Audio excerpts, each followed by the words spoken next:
impacto ambiental do NIM, uma árvore que foi introduzida no Brasil e também é conhecida como amargosa. Na carta que nos enviou, o Roberto Paulo da Silva de Bom Jesus da Lapa, Bahia, pergunta: o pólen do NIM intoxica as abelhas? Será que ele pode fazer a cria nascer sem asa e sem perna? Eu fui atrás da resposta para você aí mesmo na Bahia. Roberto, nós estamos no sul do seu estado, município de Guaratinga. Se você olhar, logo depois dessa plantação de urucum, tem um bosque de NIM. Não leve a mal o trocadilho, mas a sua pergunta mexe num vespeiro, é um assunto polêmico, como vai lhe responder aqui o agrônomo Ednei Magalhães, especialista em apicultura da CEPLAC de Itabuna. Existe toxicidade, sim. Agora, é um assunto muito polêmico, porque é uma planta que tem várias correntes. Tem pessoas que acham que ela não devia ser introduzida no nosso país, porque ela é exótica, ela tem uma disseminação muito rápida, e principalmente no Nordeste, que se adaptou muito ao clima, né? Agora, é uma planta que na Índia é considerada como uma planta farmácia. Ela tem propriedades terapêuticas, então é uma planta muito interessante também. Agora, para as abelhas, meu amigo, a gente deve evitar. Para as abelhas africanizadas, que são as abelhas que foram introduzidas no país, aqui, né, são produtoras de mel, para a abelha adulta não há toxicidade, o néctar. Então ela pega tranquilamente. Quando ela pega o pólen para alimentar as crias, aí há a mortandade das crias. Agora, com relação às abelhas indígenas, as abelhas brasileiras, as melíponas, que são abelhas mais sensíveis, tanto o néctar como o pólen, há sim toxicidade e mata as abelhas. Como é que é? Comeu, matou? Elas são intoxicadas e ela morre lentamente. E no caso das crias, por exemplo, dessas abelhas? Porque as crias são alimentadas com geleia real. E para fazer a geleia real, há necessidade de ter o pólen na composição. E o pólen está contaminado pelo princípio ativo da planta. E acaba morrendo as crias, que são as larvas, né? E que recomendação você faz, por exemplo? Porque o NIM está lá.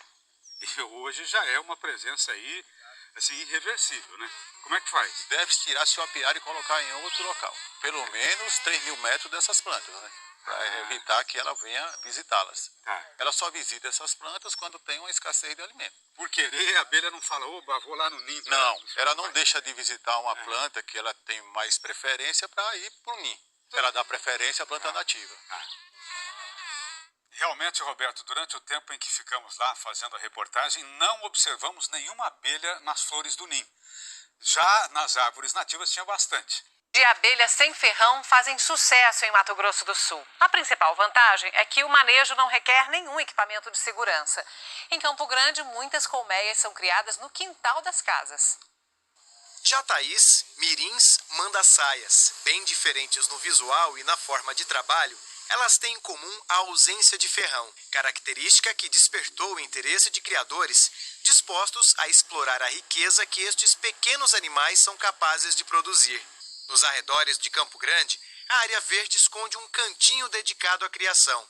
Encontramos aqui Roberto Nascimento, que mantém várias espécies. A partir do momento que você conhece, entende o funcionamento, conhece as espécies, começa a interagir com esses animais, que são totalmente dóceis, você percebe uma forma de lidar com a natureza e de também, de uma certa forma, aproveitar as coisas boas que elas te dão. Então o mel, o pólen, próprios, né?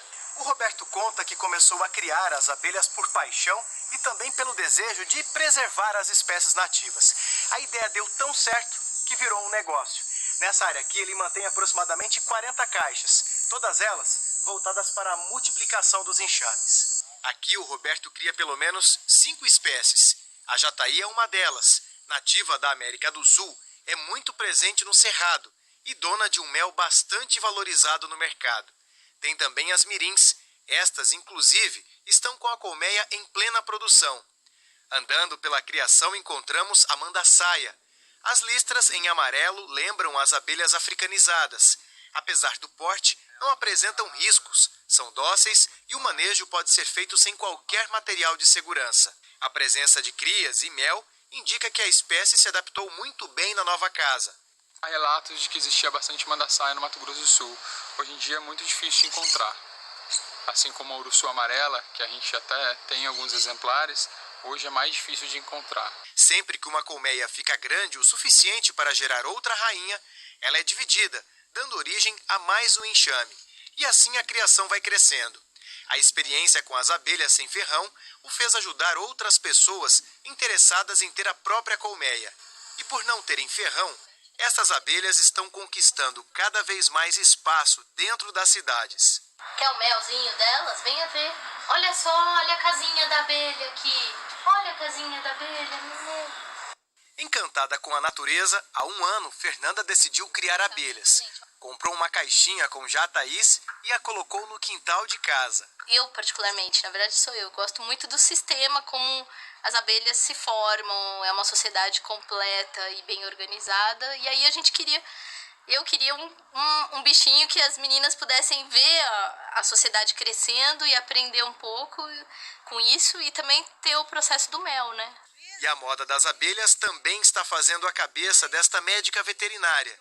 Foi o contato com apicultores que levou Noirce a conhecer as abelhas sem ferrão. Além destas, já tem outras caixas preparadas para fazer a divisão dos enxames durante a florada na primavera.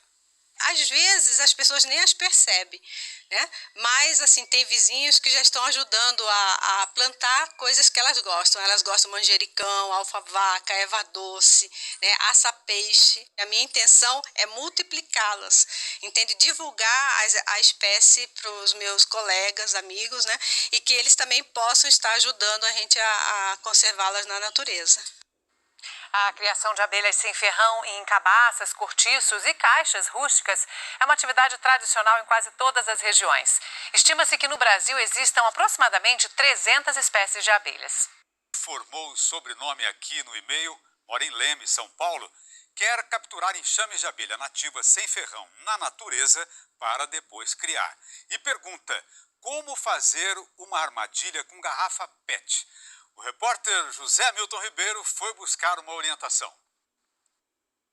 Ô Douglas, o pessoal do Laboratório de Abelhas da USP, Universidade de São Paulo, usa uma armadilha simples para capturar as espécies nativas sem ferrão. Ela é feita de garrafa PET, saco de lixo preto e um pedaço de cabo de vassoura vazado no meio com um furo na lateral. Segredo para atrair os insetos para dentro dessa armadilha, quem explica é o Paulo César Fernandes, técnico responsável do laboratório. Quem tem já abelha, tem isso aqui que chama batume, que é própolis com barro.